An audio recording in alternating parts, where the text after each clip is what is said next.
John 1, 1 through 14, the Word became flesh. In the beginning was the Word, and the Word was with God, and the Word was God. He was with God in the beginning. Through him all things were made. Without him nothing was made that has been made. In him was life, and that life was the light of all mankind. The light shines in the darkness, and the darkness has yet to overcome it. There was a man sent from God whose name was John. He came as a witness to testify concerning that light, so that through him all might believe. He himself was not the light. He came only as a witness to the light.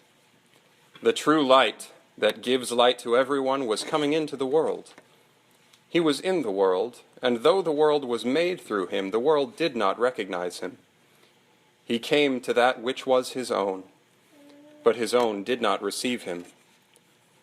Yet to all who did receive him, to those who believed in his name, he gave the right to become children of God. Children born not of natural descent, nor of human decision or of a husband's will, but born of God. The Word became flesh and made his dwelling among us. We have seen his glory, the glory of the one and only Son, who came from the Father, full of grace and truth. Amen. The wonderful Johannine prologue.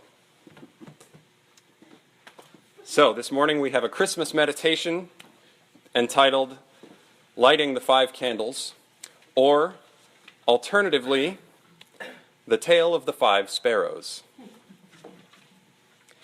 Many years ago, in a forest so wide you could never dream of its end, there lived a family of sparrows.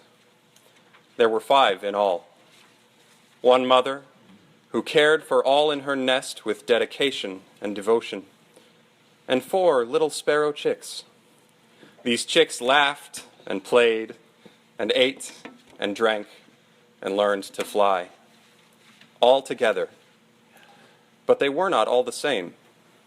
As they grew and as they learned more about themselves, so too did their mother learn about each of them.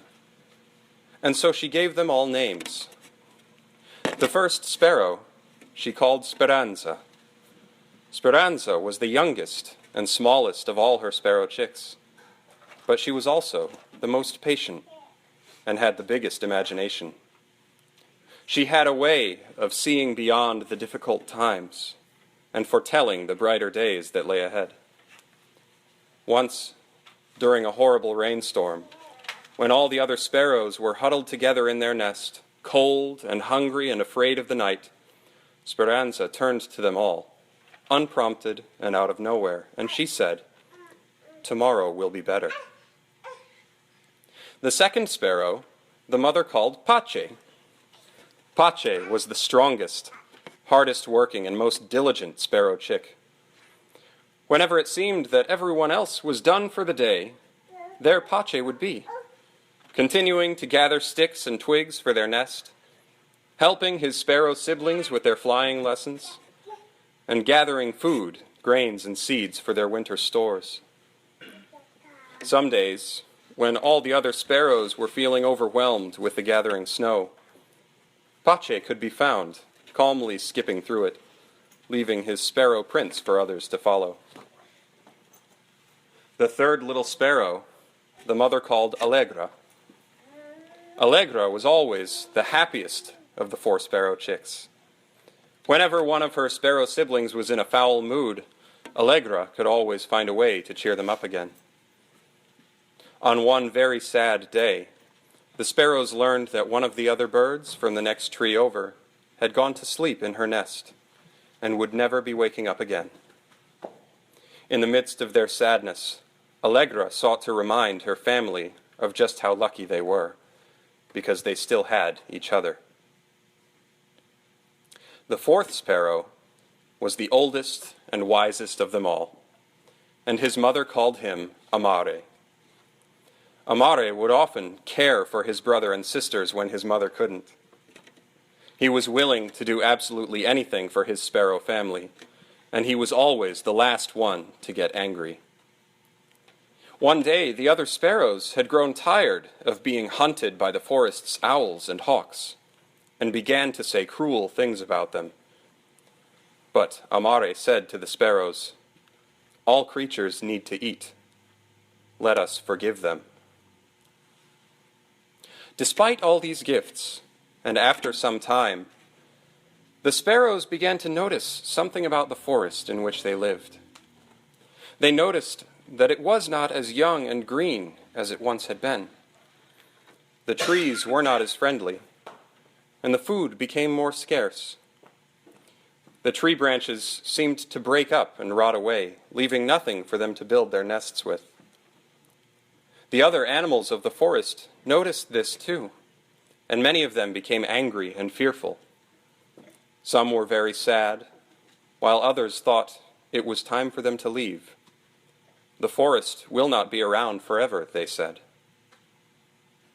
The 4 young sparrows then went and spoke to their mother, saying, "We must do something to save the forest."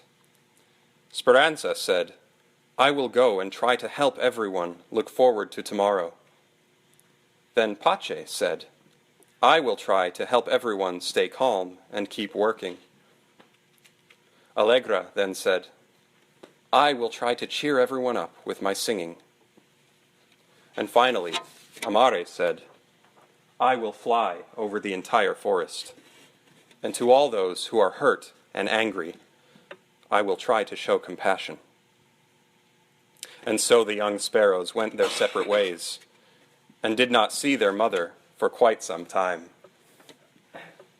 In the days that followed, the 4 little sparrows worked ceaselessly, traveling throughout the forest to spread their gifts to all those who would listen and hear them. But there came a time when the 4 sparrows were too tired and had traveled much too far on their own, and each of them had no choice but to turn back and fly home to their mother. The forest was still growing old before their eyes. It became cold and dark, and the sparrows began to fear that it would never be the same again. When they arrived home, they said, "Mother, what shall we do? We have traveled far and wide, and have sung our songs and spoken our hearts, but it does not seem to have done any good. Are you not concerned? What will you have us do?" And the mother looked at them and said, "My darling children, my little sparrows, I have been around for much longer than you have. I was here when the forest was young. I shall be here when the forest is old. And now the time has come to make the forest anew. Each one of you, your talents and your abilities, I have brought into this world, and I shall do so again. For every gift you bring is but a small portion of the gift that I shall bring." And with that, the mother flew away. Where she went off to, they could not see, and they never knew. Some animals thought she flew into the clouds.